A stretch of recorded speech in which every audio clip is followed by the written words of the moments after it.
विद्वानों की मूर्खता। शत्रु को लाभ पहुंचाने से केवल हानि ही होती है। बहुत समय की बात थी। एक नगर में 4 मित्र रहते थे।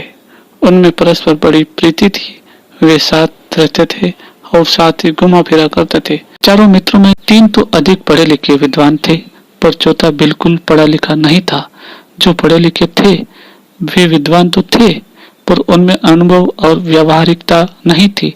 चौथा मित्र पढ़ा लिखा नहीं था, पर वो बड़ा अनुभवी और व्यवहारिक था। एक दिन चारों मित्र एक स्थान पर एकत्र हुए और आपस में सोच विचार करने लगे। हमें क्या करना चाहिए कि हम अपने ज्ञान और विद्या के द्वारा अधिक से अधिक धन प्राप्त कर सकें। एक विद्वान मित्र ने कहा, हमें विदेश चलना चाहिए। हो सकता है विदेश में हमारी भेंट किसी राजा या अमीर से हो जाए। उसकी सहायता से हम अपनी विद्या और ज्ञान का चमत्कार दिखाकर पर्याप्त धन पैदा कर सकते हैं। दूसरे विद्वान मित्र ने भी पहले की बात का प्रतिपादन किया, पर तीसरे विद्वान मित्र ने कहा, हम तीनों तो अपने विद्या और अपने ज्ञान का चमत्कार दिखाकर धन पैदा करेंगे, पर इस चौथे मित्र का क्या होगा? ये तो हमारी तरह विद्वान है नहीं। मेरी राय में इसे यहीं छोड़ देना चाहिए। पहला मित्र बोला, नहीं, इसे छोड़ना ठीक नहीं होगा।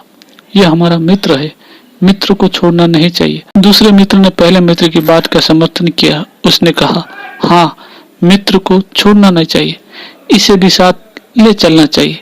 हम जो कुछ पैदा करेंगे उसमें इसका भी भाग होगा। आखिर तीनों मित्रों ने चौथे मित्र को साथ ही विदेश ले जाने का निश्चय किया। चारों मित्र विदेश के लिए चल पड़े। कुछ दूर जाने पर मार्ग में एक सघन वन मिला। वन में एक स्थान पर किसी की हड्डियां बिखरी पड़ी थी।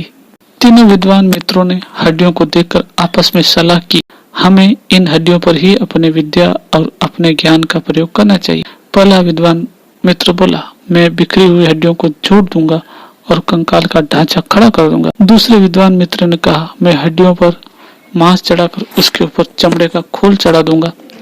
तीसरा विद्वान मित्र बोला, मैं शरीर के भीतर प्राण का संचार कर दूंगा। बस फिर क्या था?